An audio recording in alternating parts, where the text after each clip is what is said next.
As we go on air, the Algerian hostage crisis is still unfolding, but there's still no clarity as to the number of oil workers involved, the number of casualties, or indeed whether the attempted rescue operation at the plant by Algerian forces is actually, as the Algerian government claims, over. The Prime Minister cancelled a speech on Europe tomorrow and was grave when he spoke earlier tonight. It is a very dangerous, a very uncertain, a very fluid situation, and I think we have to prepare ourselves for the possibility of bad news ahead. We'll have the latest news as it unfolds. We'll be joined by politicians and experts to discuss the crisis and the implications for foreign policy and for Western commercial activity in Algeria. A new era in medicine.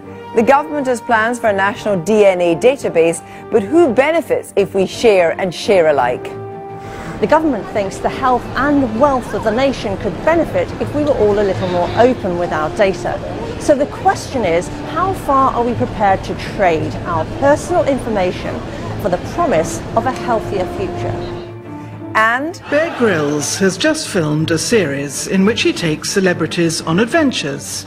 I took Jonathan Ross to the jungle, he said, and I took Miranda Hart up the Matterhorn. Charlotte Green, one of the legendary voices of Radio 4, is about to hang up her microphone. We save up anything with disgraceful innuendo in it and we give it to Charlotte, and her falling apart has got to be one of my favourite things that ever happens on the news quiz.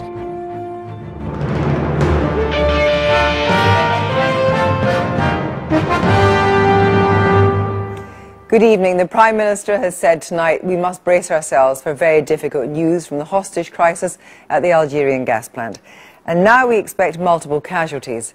This evening, the Algerian Communication Minister went on Algerian television to say that the military operation had been successful, but we already know from the Algerian authorities that there are fatalities among the hostages and also the Islamist militant terrorists responsible for the attack.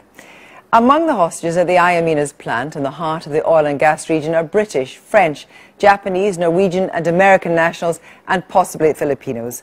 One Irishman, Stephen McFall, is free and perhaps 3 others. Earlier tonight, David Cameron called off his planned speech in Amsterdam tomorrow on Britain's future in Europe to concentrate on the crisis. Downing Street was surprised by Algeria's decision to storm the plant from the air and the ground without consulting Number 10. While France's President, François Hollande, insisted today that the Algerian crisis justifies France's decision to intervene in neighbouring Mali. Well, our diplomatic editor, Mark Urban, joins us from Amsterdam, where he did expect to be reporting on that Europe speech. Mark, first of all, what was the import of what David Cameron said tonight about preparing ourselves for bad news, do you think? Well, I think he was expressing the concerns that resulted from the way this had unfolded this afternoon, causing, as you say, him to cancel this long-awaited Europe speech here in Amsterdam. What became clear this afternoon was that an Algerian military operation had started, obviously without consultation with the British and other governments whose citizens were being held hostage.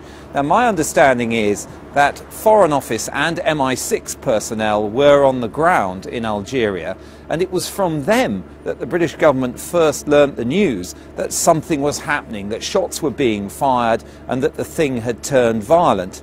There are 2 versions about what happened. The first is that the hostage takers put many of the hostages in vehicles and decided to try and break out or move them out of the compound. The other is that the Algerian army had given some sort of ultimatum or warning and that shots started when that ultimatum had expired. But one thing is clear, that once the violence got underway, the situation rapidly became much more serious and quite a few people were killed. Now, as you mentioned earlier, the Algerian Information Minister has put a sort of positive spin on this and said that many of the hostages were freed and that many of the militants were killed or captured. But it is still a confused situation, and Downing Street has urged people to expect bad news. Well, of course, we know that Stephen McFall either escaped or was freed. We know nothing about him, but we don't know anything about any of the other hostages. Why do you think did the Algerian government go ahead? They were in conversation with Downing Street. Why did they go ahead without consultation? Well, it seems that they didn't consult with any of the other governments. We know, for example, from the Irish Foreign Minister, who said this evening that they weren't consulted. That's what sources in London suggest too. The US, which has said that it had 6 or 7 people among the hostages there, also, it seems, learnt about things as they turned violent, not before. It could be as simple as a commander on the ground taking a decision, events getting out of control. It could be that in some sense the Algerian government felt that this was too good an opportunity to miss, to try and stop this notorious Islamist gang for once and for all. But the simple truth is, in these situations where you are, if you like, in governed rather than ungoverned space, the will of the sovereign government will always be paramount. And there was one a couple of years ago where the British wanted to free a hostage, had forces in place to do so, but the word never came and that person was murdered. I mean, these situations never end exactly the same way, but does history tell us anything? Well, I mean, an interesting counterpoint is what happened in March 2011 when the Libyan revolution had started, and another one of these big facilities in the Sahara, in the far south of Libya, came under threat. Now, there were 150 foreign workers near a place called Zili in the desert down there, and they felt that armed gangs were either going to take them hostage or start using violence towards them. Now, at that point, in part because of the ungoverned nature of that space, the British decided to mount a rescue operation. They sent special forces from the SBS and RAF Hercules planes in there, and they rescued the people. There were some shots fired, but essentially the operation was carried out without a great deal of trouble. So it can end in a positive way if you're able to, if you like, hold all the cards in terms of making those decisions about when to go in and when to extract people, foreign nationals. In that case, many of them were not British, but the British felt a responsibility to their own people and to the wider foreign community there. Equally, it can go totally disastrously wrong. Go back to 1978, an Egyptian plane was hijacked, taken to Cyprus. Egyptian commandos then tried to storm the plane in Cyprus without the permission of the Cypriot government. They ended up in gunfights with the Cypriot police and troops. 15 of their commandos were killed, etc., etc. So that kind of macho attempt to determine the outcome of these things has in the past often gone disastrously wrong. We see the other extreme with the British mission in Libya nearly 2 years ago, and of course in the intervening years, countless examples where small numbers of people have been taken, particularly by this type of group in the Sahara, and ransoms have been paid or some other arrangements have been reached and people have been freed. Mark, thank you very much indeed. Well, Tim Kuehl has been trying to piece together all today's events.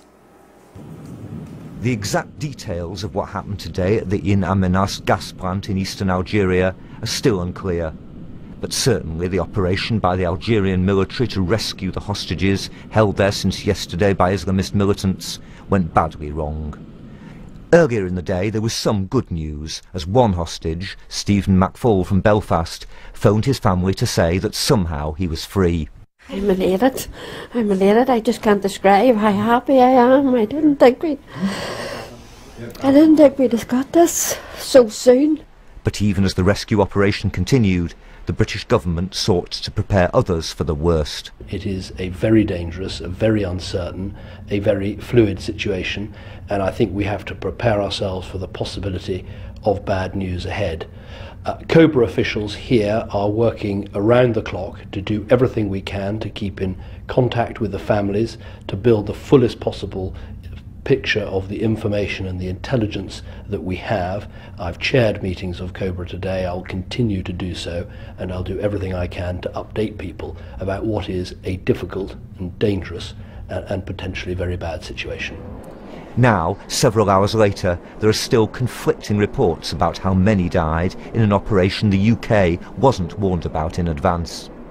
Downing Street has let it be known how unhappy it is at Algeria's failure to take advice from Britain or other involved states before mounting its rescue operation. The British authorities apparently offered advice on negotiating methods and siege tactics, but their expertise was ignored. When the Algerians began their assault, the government here was completely shocked. So why did it end like that? Norman Benotman is a former jihadi fighter from North Africa who tracks the activities of Islamist commanders, some of whom he says he once knew personally, and government's response to them. When the incident happened in Algeria, I think they would like to set up from now, from the beginning, the standards of the Algerians. There is no negotiations with terrorists. We're not going to accept to be the victims because of these interventions. This is our methods. This is our measures, which is very brutal and very direct, you know, like military based, even if there's other victims from, like, you know, civilians. It's the conflict in Mali, its southern neighbour, that Algeria wants to insulate itself from. French forces moved in there last week to try to crush a growing Islamist insurgency. Was the attack on the Western gas workers that now appears to have ended in such tragedy a direct retaliation for that? This attack being planned for many, many months before the French intervention, or the international intervention, if you like, in Mali. But just, I think, when it happened last week, maybe it gave, you know, the terrorist group kind of like, you know, a legitimate, from their ideological, you know, point of view, a legitimate reasons to carry on the attack. Because of the involvement of the group itself, or the nature of the leader of the group, which is Mukhtar Mukhtar. If we study his history, you know, for the last 10 years, he always after ransoms. Usually when he carry on these kind of attacks, he's never ever been involved in any harming of hostages himself or killing them. But whatever his motives, we know now that Mukhtar Mukhtar and others like him are a real threat to the West. Till recently, he was head of Al-Qaeda in the Islamic Maghreb, one of the militant Islamist groups that have gradually been building up their strength throughout this vast, poorly defended region of porous borders. It was in Algeria in the 1990s that those groups first mounted a major insurgency, eventually defeated by the government at a cost of perhaps 150,000 lives. In Libya, since the fall of Colonel Gaddafi, some of the Islamists he once defeated have now returned. And some, like others from Algeria, have crossed the Sahara into northern Mali, taking advantage of the collapse of state authority in the wake of a rebellion by ethnic Tuareg separatists. Some of those Islamists are believed to have had training from Al-Shabaab, the militant fundamentalist group that's controlled much of Somalia in recent years. And they've also been joined by some fighters from Nigeria, from the Islamist group Boko Haram that's been fighting the government there. Al-Shabaab in Somalia, they trained explosive makers and experts for Boko Haram. And Boko Haram themselves, they have a significant numbers or presence of their fighters in northern Mali, as to you know, to establish network and connection and cooperation between the other groups in northern Mali. And why? Because they share the same ideology and the same goals. This ideology and goals, it's very important because this is the culture, you know, which is keep the network together, and it acts as, if I may say, as the super glue to hold all this loose network together. To counter that threat, Nigerian troops are now following the French into Mali to join an operation that President Hollande today said had been proved to be justified. What's happening in Algeria absolutely justifies the decision I took on behalf of France to come to the help of Mali, in accordance with the United Nations Charter and at the request of the President of Mali. Today's terrible events in Algeria, though, suggest that in the short term at least, the North African Islamist threat can only increase. There's a surge of militancy at the moment.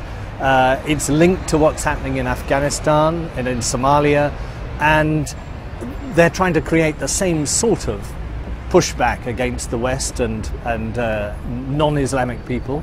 And I think it'll be very dangerous for non-Islamic people, for Europeans, to travel in these countries for the next few years. I think they really do they've got their cells now, and I don't think the governments have got the capacity to contain them. Today's tragedy will change our whole view of the region. Tim Hewitt will with me to discuss the latest in the hostage situation are the former Lib Dem leader and member of the Intelligence and Security Committee, Sir Min Campbell, Dr. Claire Spencer from Chatham House, and from Washington, PJ Crowley, the former U.S. Assistant Secretary of State for Public Affairs, now a fellow at the George Washington University Institute for Public Diplomacy. Min Campbell, first of all, it must be a dreadful situation for the families of all the oil workers that so little information apparently is known. Now, today in the Scottish Parliament, Alex Salmond indicated that 2 of the Britons at least are Scottish. Is there any more information on that? There doesn't appear to be any more information of that kind at the moment. And I understand Alex Salmond was speaking after a conversation with the Prime Minister. Prime Minister after a meeting of COBRA. You know, that's the committee which is immediately formed when crises of this kind occur.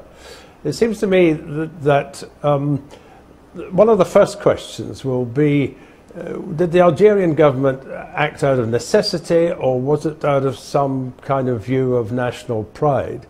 And the answer to that question may be very important insofar as if there is a breakdown in relations between the governments of those who've been killed and the Algerian government, that may make finding out exactly what happened more difficult. Especially as we know that the Algerian government say no to negotiation, and we just heard from Tim Huell that there was quite a lot of traffic between Number 10 and the Foreign Office and Algeria saying, you know, negotiate, discuss, hold off, which clearly was either ignored or by necessity ignored.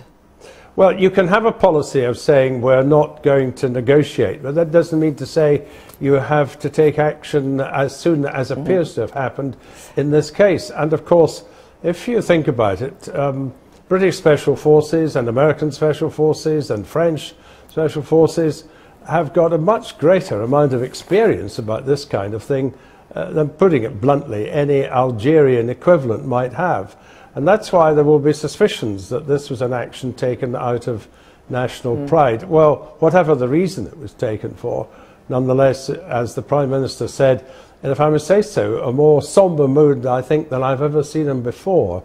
We have to expect the worst. We have to expect what have been called multiple casualties. Well, PJ Crowley, from your point of view, if Number 10 was talking to the Algerians about tactics, it would presumably be inconceivable that the State Department was not also doing the same thing. Certainly. The State Department had been in touch with senior Algerian officials, including the Prime Minister. I do not know what kinds of consultations occurred today, either immediately before or after the Algerian action. I think you have to put this in context with Algeria's history. I'm not sure it's about national pride as much as steps that Algeria has taken, not only going back into the 90s, but also over the past 2 years to try to insulate itself from trends that are happening in neighboring countries. Do you think it's quite shocking to the Americans that they went in today, or do you think the Americans thought that Algeria would do it their own way? Well, I think there's been an effort in recent weeks and months to get Algeria more engaged in trying to help solve the situation in Mali, and Algeria, I believe, has been involved in some dialogue to try to work with all the forces in northern Mali, and it's a really interesting mix. You've got Tuareg, indigenous Tuareg tribes that have historical grievances with Bamako. You have opportunists, as your reporting has said, who have been in this primarily for the revenue from hostage taking, and then you do have these elements that are closely linked to Al-Qaeda in the Maghreb, and it's been very, very difficult for all of the stakeholders try to sort out, who are those you can deal with and who are those that have to be eliminated. At the very heart of this, of course, Claire, is Al-Qaeda, or a former commander of Al-Qaeda. But before we actually get on to that, what went wrong today, do you think? Well, I think we have to reserve judgment until we get more information about what was actually going on amongst the hostage takers and the hostages. There were reports yesterday, for example, that explosives were strapped to the hostages and that there were threats to kill them straight away should any attack like this be launched. So somewhere in between this, there must have been a calculation that a surprise attack would happen before they could actually detonate, if you like, sadly, some of the hostages. So do you think that is why Algeria might have moved very quickly, because of this idea that there were suicide bombers? Yes, but they obviously would have needed some kind of intelligence about where these hostages are. I understand one of the reasons they've been saying the mission wasn't complete earlier this evening was that they had to search the whole facility to see if there were people being hidden or hiding out elsewhere within it.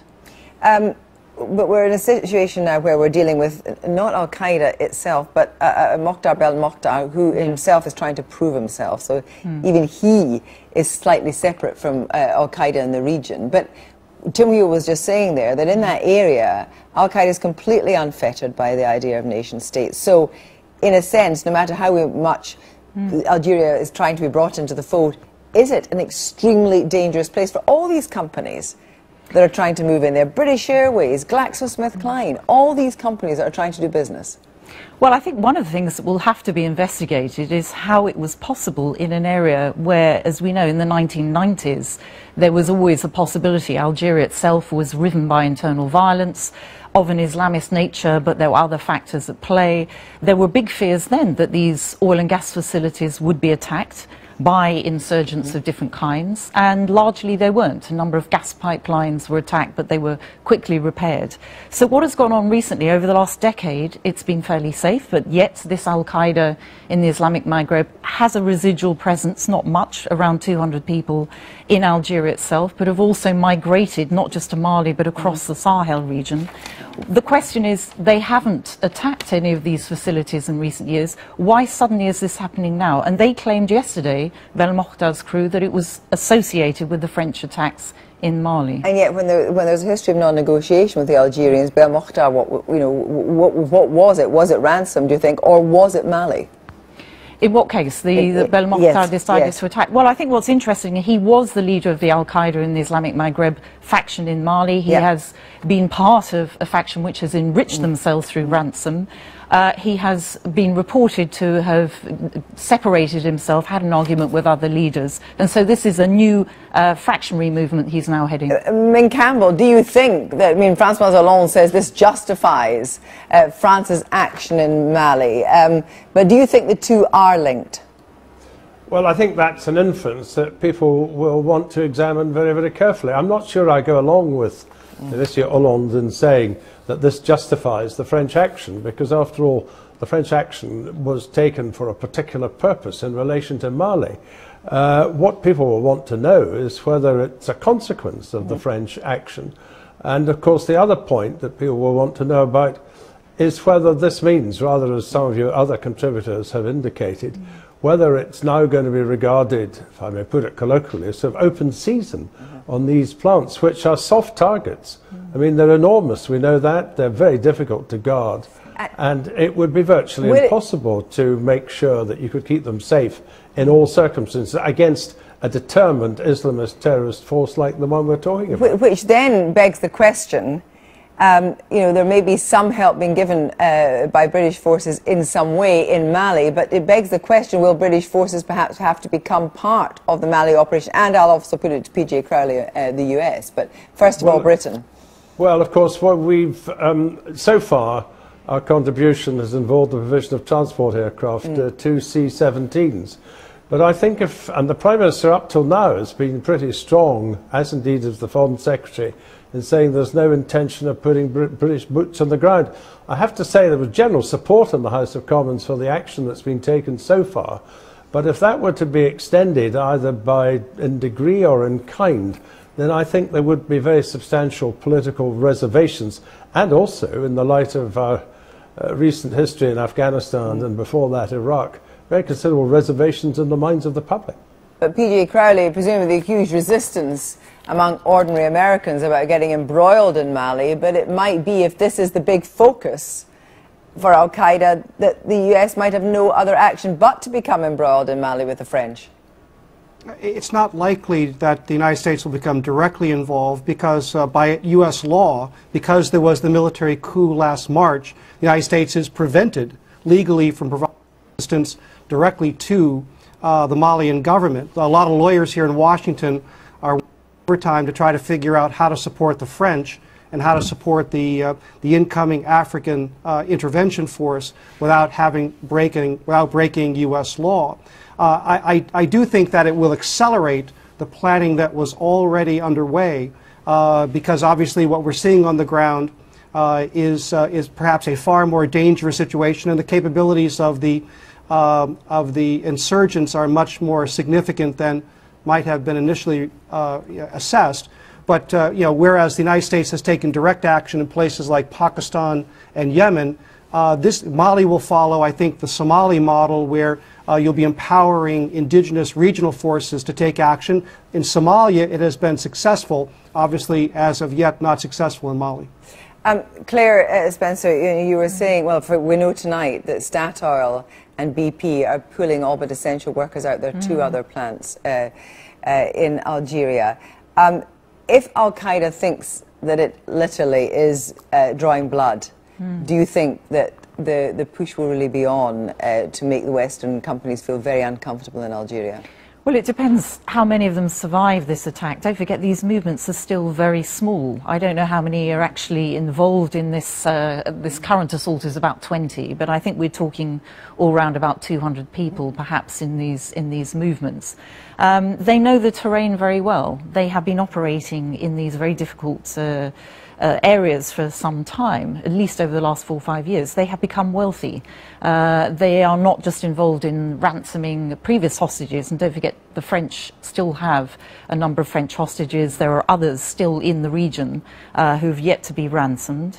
So they have the capability of, if you like, withdrawing and doing this again on a future occasion, if they retain the ability to do so. But I think we really do need to wait for the outcome of this current crisis to actually ask some of these questions about why security had got so lax, what is the rationale now if they haven't attacked what essentially are a primary part of the Algerian economy. 97% of their income comes from exports of oil and gas. So if they haven't attacked them, if they're really against the Algerian authorities, why haven't they done this before? Why have they been able to do this in a situation where security measures have been taken? Thank you all very much indeed. And if we have any more news from Algeria, of course, we'll bring it to you during the programme. Now,